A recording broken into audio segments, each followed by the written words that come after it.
সকাল আমার প্রিয় পরিবার, তোমরা সকলে কেমন আছো? আশা করছি যে যেখান থেকে আমার ব্লগটি দেখছো সকলে ভালো আছো। তো আজকে হলো সোমবার আর এখন বাজে ঘড়ির কাঁটায় ঠিক সকাল 6টা মতো। ঘুমের থেকে উঠেই কিন্তু সংসারের সমস্ত কাজে তড়িঘড়িভাবে হাত দিয়ে দিলাম।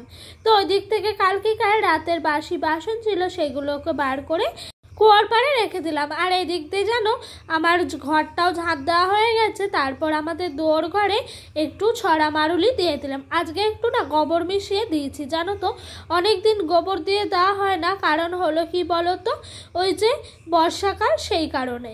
তো আজকে ভাবলাম না একটু গোবর দিয়েই দিই। তো গোবর দিয়ে একটু লেপে নিলাম দুয়ার ঘরের সামনেটা। তারপরে এইদিকে চলে এসেছি সোজা বাসনগুলো মাজতে। আর ওই দেখো ওই দিক দিয়ে একজন আমাদের প্রতিবেশী হন, তো কাকিমা হন সম্পর্কে, উনি এই দিক দিয়ে কিছুটা বাসক পাতা তুলে নিলেন। আর এই বাসক পাতা না ঠান্ডা লাগলে খুব কাজে লাগে, তোমরা তো সকলেই জানো। তো সেই কারণে উনি নিয়ে গেলেন, ঠান্ডা লেগেছে কারোরই বাড়ির। আর আমি এই দিক দিয়ে বাসনগুলো ঝটপট করে মেজে নিলাম। আর কালকে রাতে জানো তো বেশ খানিকটা মতো বাসন জমেছিল, তাই আজকে সকালে মাজতে গিয়ে একটু সময় বেশি লাগলো। চলো বাসনগুলো মেজে নিই।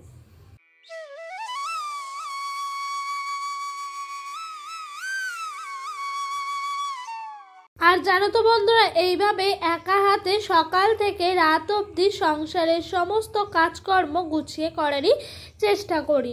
তো এইদিকে জানো তো সকাল সকাল উঠে বাসি কাজকর্ম সেরে নিই, তারপর ছেলেকে ঘুম থেকে তুলে ব্রাশ ট্রাশ করে এরকমভাবেই কিন্তু আমার স্টেপ বাই স্টেপ সংসারের প্রতিটা কাজ করি।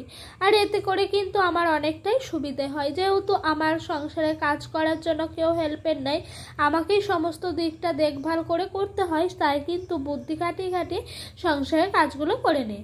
আর তোমাদের সঙ্গে গল্প করতে করতে ওই দিক দিয়ে আমার বাসন মাজা ধোয়া ঘরে রাখা সমস্ত কিছুই হয়ে গেছে। আর এই দেখো এদিক দিয়ে বেশ খানিকটা কাঁথা বেরিয়েছে। আর এই যে আমাদের এই কলটার মধ্যে এগুলো ধুয়ে নিই। আর জানো তো আমাকে কুয়োর পাড়ে কষ্ট করে থালা বাসন কেন মাজতে হয়, কারণ এই জায়গাটায় না কোনো ব্যবস্থা নেই যে এই জলগুলো একটু পাস হওয়ার জন্য, সেই কারণে কিন্তু এখানে কাজ করতে পারি না। অবশ্য যখন ঘর বাড়ি হবে একটু চিন্তা ভাবনা আছে এদিক দিয়ে একটা ড্রেন পার করে আমাদের ওই যে কুয়োর পাড় আছে না, ওই দিক দিয়ে নিয়ে চলে যাওয়ার জন্য। এখানটায় যদি একটু কাঁচা ধোয়া তারপর বাসন মাজা এগুলো করা যায় তাহলে কোনোটাই ভালো হবে। আর ওপর দিয়ে টিনের চাল ছাউনি দিয়ে দেবো, এটাই ইচ্ছা আছে। জানি না এইসব দিনগুলো কবে আসবে। যাই হোক ওইসব কথা আর তুলছি না। আর এগুলো ডোডোর রাতের কাঁথা। আর এই কাঁথাগুলো যে কি মোটা আর কত বড় বড় দেখছো, এই কাঁথাগুলো সহজে আমি দিই না জানো। এই বর্ষাকালে বিশেষ করে, গ্রীষ্মকালে দিই যাতে করে তাড়াতাড়ি শুকিয়ে যায়, বর্ষাকালে দিতেই চায় না। আর কালকে রাতে ডোডোর পাপা এগুলো বের করেছে, আমার রাতে আর বের করে নিতে মনে নেই, সেই কারণে বের করেছে, করাতে এইগুলোই বের করেছে। আর কি যে আমার ভয় লাগছে এগুলো ধুতে গিয়ে, কেন জানো, এগুলো আমি শুকাবো কি করে। তো এই দিক দিয়ে ঘর মুছে নিলাম। আর একেবারে সকালের খাওয়া দাওয়া কমপ্লিট করে দুপুরে রান্না বান্নার দিকে চলে আসলাম। আজকে যেন সেরকমভাবে সবজি কিছুই ছিল না, আবার যা ছিল তাই দিয়ে কিন্তু করলাম। আজকে একটা নতুন পেঁপের রেসিপি করছি জানো বন্ধুরা।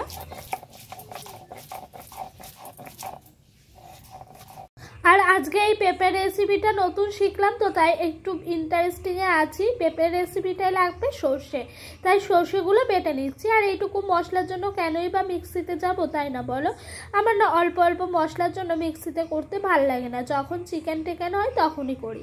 সমস্ত কিছুই যেন তো গুছিয়ে করার চেষ্টা করি। একজন সংসারী গৃহবধূ যেটুকু দায়িত্ব কর্তব্য থাকে সেটুকুই আমি প্রতিনিয়ত করে নেওয়ার চেষ্টা করি।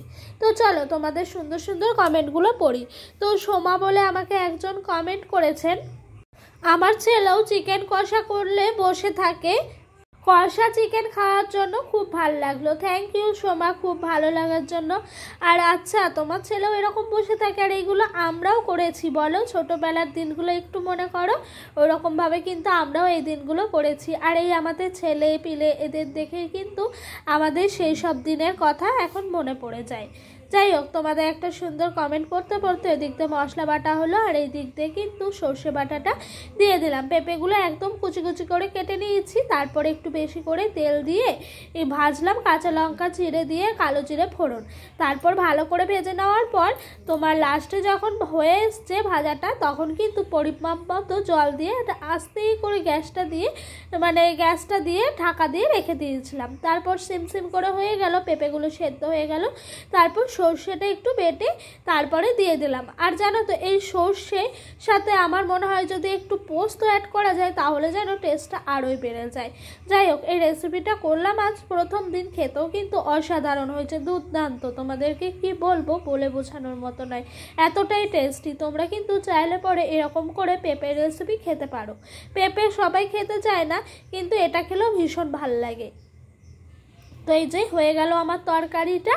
চলো আবারও তোমাদের আরেকটি সুন্দর কমেন্ট পড়ে শোনাই। রিমঝিম বলে এক বনু আমায় কমেন্ট করেছে, তোমার ভিডিও রোজ দেখি আমি, আর তুমি হয়তো আমাকে চিনতে পারছো না। তোমার ভিডিওতে আগে কমেন্ট করতাম, তুমি লাইভে আসতে আর কমেন্ট করতাম। তো হ্যাঁ রিমঝিম, তোমাকে চিনতে পেরেছি। তো তুমি বলেছো তোমার 8 মান্থ হলো ছেলে হয়েছে, অবশ্যই অনেক অনেক ভালো লাগলো। প্রথমে চিনতে পারিনি, কিন্তু এই কমেন্টটা পড়ার পর কিন্তু চিনতে পেরেছি, খুবই ভালো লাগলো গো। তো তুমি এতদিন আমার ভিডিও দেখতে কমেন্ট করতে না, একটা লাভ রিয়াক্ট তো দিতে পারতা বনু, তাহলে এই জিনিসটা আর হতো না। যাই হোক, অনেক ভালো লাগলো গো, তুমি আমায় সুন্দর একটা কমেন্ট করলে। তুমিও ভালো থেকো, সুস্থ থেকো, ভগবানের কাছে কামনা করি তোমার সন্তান যেন অনেক অনেক অনেক ভালো থাকে। তো তোমাদের সঙ্গে গল্প করতে করতে ওই দিক দিয়ে আমার পেঁপেটা তো হয়ে গেছে রান্না। আর এই দেখো, এই দিক দিয়ে ওই যে কচুটা ছিল না, সেই একদিন বলেছিলাম অনেক দিন আগে, ডোডোর পাপা এক বাড়িতে গেছিল কাজে, তো ওকে কচু দিয়েছিল অনেকগুলো। তো সেখান থেকে আজকের হলো শেষ দিন, আর ওই কচু থাকবে না, আজকেই শেষ হয়ে গেল।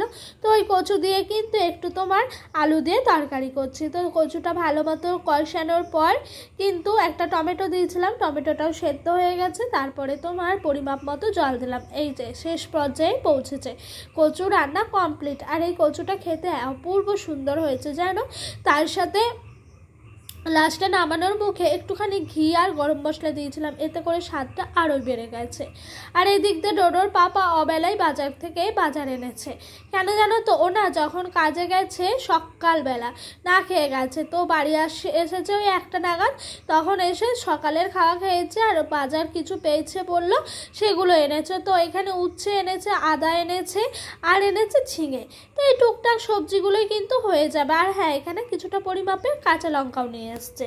এগুলো কিন্তু কালকের দিনটা আমার চলে যাবে। এরকম করে যদি টুকটুক করে বাজার করা হয় না, এতে করে কিন্তু সংসারটা অনেকটাই চলে যায়। আর জানো তো, এভাবেই কিন্তু সকাল থেকে রাত অবধি ছেলে নিয়ে একা হাতে সব সময় সংসারের সমস্ত কাজকর্ম গুছিয়ে করি, তাতে করে কিন্তু আমার অনেকটাই ভালো হয়। চলো, রান্না বান্নার পর্ব শেষ হয়ে গেছে, এবার গ্যাস মোছামুছি করার পর্ব। তো এই দেখো, ভাতটা 1 ফোঁটান দিয়ে বন্ধ করে রেখেছি গ্যাস। তাও কদিন ধরে জানো আমার শাশুড়ি মা একটু কাঠের উনানে করছিলেন ভাত, এখন আর করতে পারছেন না। ওই যে তুমুল বৃষ্টি হলো না পরশু দিনকে, ওই বৃষ্টিতেই যেন পুরো তোমার উনানের ভেতরে জলে থই থই করছে। তাই 1 ফুট দিয়ে গ্যাসটা বন্ধ করে রাখলাম, এতে করে কিন্তু অনেকক্ষণ বন্ধ করা থাকলে ভাতটা অনেকটাই হয়ে যায় আর অনেক সফট হয়। দেখো, এই ভাতটা দেখে কেউ বলবে যে পুরো ফুটিয়ে গ্যাসে না করে আমি 1 ফুট দিয়ে করেছি, খেতেও কিন্তু খুবই ভালো লাগে জানো। তো এই দেখো, এই দিককার কাজ বাজ শেষ হলো, ডোডোকে খাইয়ে ঘুম পাড়িয়েছি, এখন ডোডোর পাপা আর আমি খেতে এসেছি। এখন বাজে ঘড়ির কাঁটায় ঠিক বিকেল 4টে। ও কাজের থেকে এলো একটু লেট করেই, তো আমিও একটু ওয়েট করছিলাম, একা একা খেতে ভালো লাগে না, সেই কারণে দুজন মিলে খাওয়া দাওয়া শেষ হলো। ডোডোর পাপা ঘরে চলে গেল, ডোডো এখন ঘুমোচ্ছে, ওর পাশে গিয়ে একটু শোবে বলে। আর আমি চলো ওই ফাঁকে কিছু জলের বোতল আছে, সেগুলো ফাঁকা, জলের বোতলগুলো ভরে নেই। আর এই যে কলে জল এসছে, এতে করে কিন্তু জলও ভরবে বালতিতে শ্বশুরমশাই, সেই কারণে আরোই ভরে রাখছি। আর ওই দিক দিয়ে কথা বলছি কার সঙ্গে যেন একজন এসছে ডোডোর পাপার কাজের জন্য। তো উনি বলছে আমাকে একটু ডেকে দাও না গো বৌমা, তো সেই কারণে ওকে একটু ডেকে দিচ্ছি যে ওঠো ঘুম থেকে, একজন এসছেন তোমার সঙ্গে দেখা করবে, বাইরে এসো।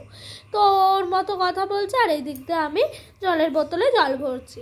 আর চলো তোমাদের আবারও একটি সুন্দর কমেন্ট পড়ে শোনায়। রূপা দিদিভাই আমাকে কমেন্ট করেছে, আমার শরীরটা কয়েকদিন ধরে ভালো ছিল না, তাই তোমার ভিডিও দেখতে পারিনি। কি হয়েছিল দিদিভাই একটু বলো যদি, তাহলে অনেকটাই ভালো লাগতো।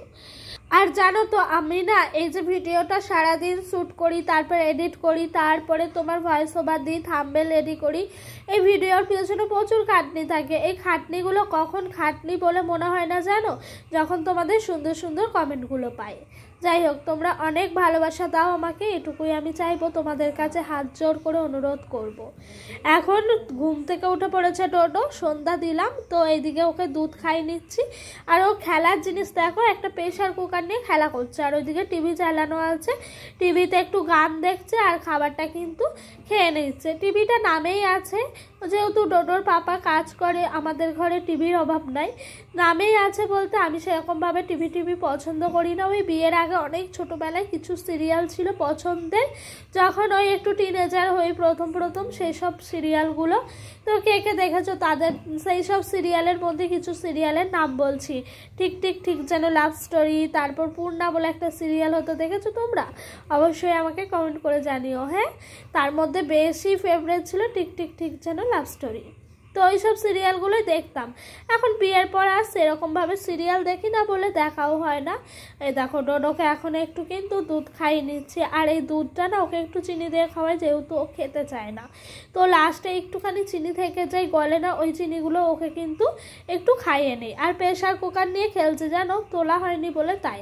এদিকে জানো তো একটু দোকান গেছিলাম ডোডোর পাপার সঙ্গে, তো পাউরুটির বোমা এটার নাম নাকি, খেতে কিন্তু খুব একটা খারাপ লাগলো না, আমি একটু গুড় দিয়ে খেলাম, খুব টেস্টি লাগলো। সন্ধ্যাবেলায় এটাই ছিল খাবার। অ্যাপেল, বি ফর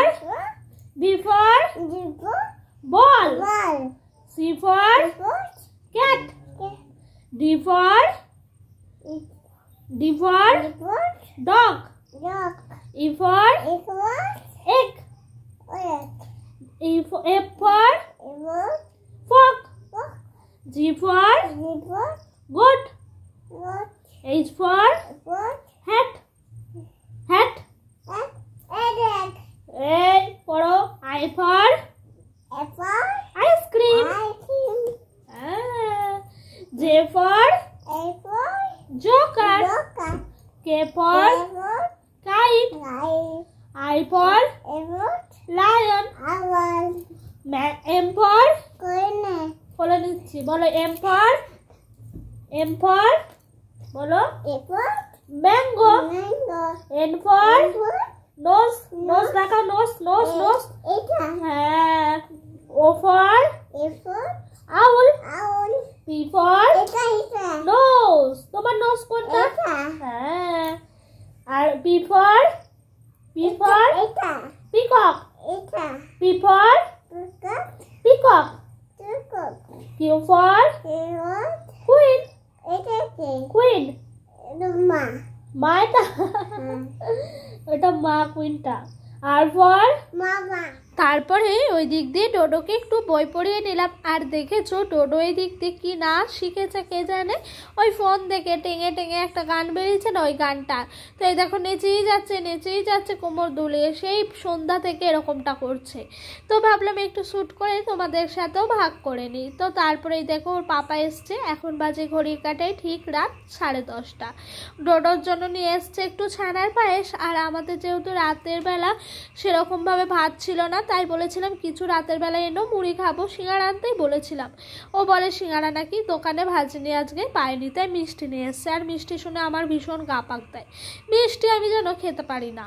তো সেই কারণে কি করব, লাস্টে মুড়িও বাড়ন্ত ছিল, তাই ওকে বললাম মুড়ির প্যাকেট নিয়ে আসতে। তো মুড়িও নিয়ে এসছে, যেটুকু ছিল সেটুকু আমার আর ডোডোর পাপার হলো, কিন্তু শাশুড়িমা শ্বশুর মশাইয়ের জন্য ছিল না, তাই ওনাদের জন্য আমি ঢেলে দিলাম। আর ডোডো এই দিক দিয়ে বসেছে, একটা মিষ্টি ছানার পায়েস খাওয়া কমপ্লিট, এখন আবার খাবে, সেই কারণে।